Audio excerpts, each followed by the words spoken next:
With a new job, Labour's new deputy leader, Kelvin Davis, he's in the Wellington studio. Good morning. Morning, kia ora. Kia ora. You're the first Māori to hold this position of deputy leader. Why has it taken so long? Yeah, I don't know, but it's a bit like the old turn up to a hui at the marae and you end up walking out with a job. No, look, I don't know why it's taken so long. You know, this is a glass ceiling that has been broken, and it should have been broken many, many years ago. There's been some outstanding Māori leaders in the Labour Party over the years. That said, it is a pleasure to be the first deputy leader of Māori descent. Okay, so how is that going to translate exactly into getting votes? Look, it's galvanised Māoridom, actually. The support that I've received in the last, 24 hours has just been phenomenal. And the great thing is that the whole change has had some amazing cut through. Jacinda has cut through with young people. She has cut through with women. We've had cut through with Māori on this decision. I'd like to think that the old Kiwi bloke out there sees a little bit of themselves in me. I mean, I'm the sort of guy that loves a beer at the RSA on a Friday, spends way too much time watching sport on the weekend when I should be mowing the lawns, and my most treasured possession is the Sky Remote. Okay, so now especially, are you going to be backing Labour? Is it a slam dunk that Labour is going to take all the Māori seats? Oh, look, the Jacinda effect has already kicked in. We've had, up to close of play last night, over $110,000 donated to our campaign by mums and dads and Kiwis all around the country.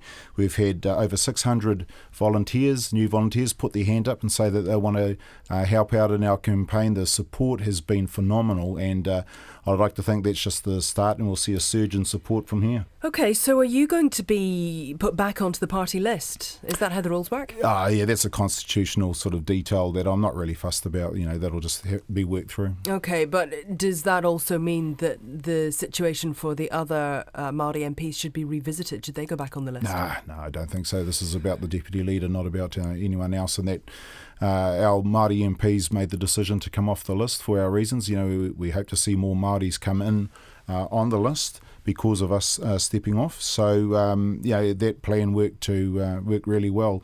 We've just got to make sure we get our party vote up there to make sure we, make the most of the opportunity.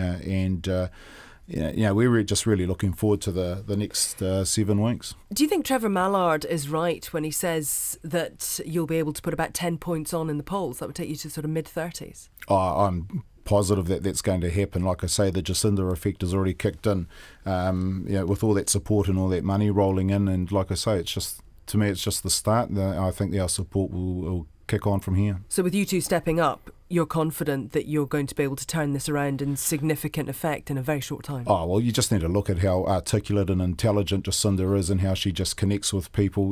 The great thing about Jacinda is that what you see is what you get. You know, not all politicians are the real deal, but she is somebody who is just absolutely sensational, and New Zealanders will really warm to her, or have already warmed to her. Let's talk a little bit about a couple of the other relationships here. Te Ururoa Flavel has said that this move is shifting the deck chairs, but the waka is the same. Doesn't he have a point? Of course he's going to say that, because he is very threatened. Tamati Coffee is breathing down his neck in Waiariki.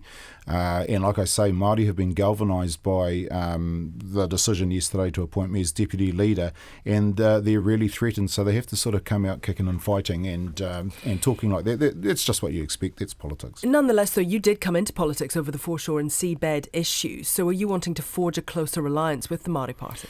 If they're still standing after the election, we'll sit down. The thing about Māoris is we're all related. We've all got that intertwined whakapapa, and we never forget that.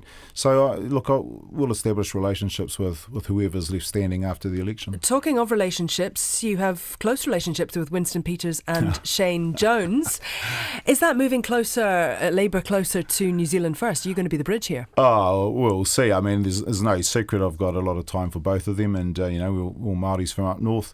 And again, all those whakapapa connections kick in. We'll see how that relationship develops over the next few weeks. Just finally, you've said that you're not a natural politician. What do you mean by that? Oh, look, I'm a school teacher, I got into politics because I wanted to make a massive difference in Māori education in particular, and things have changed. I still have a passion for education, but corrections is also a big thing, mental health and sexual violence. But I never saw myself when I was growing up, Kawakawa.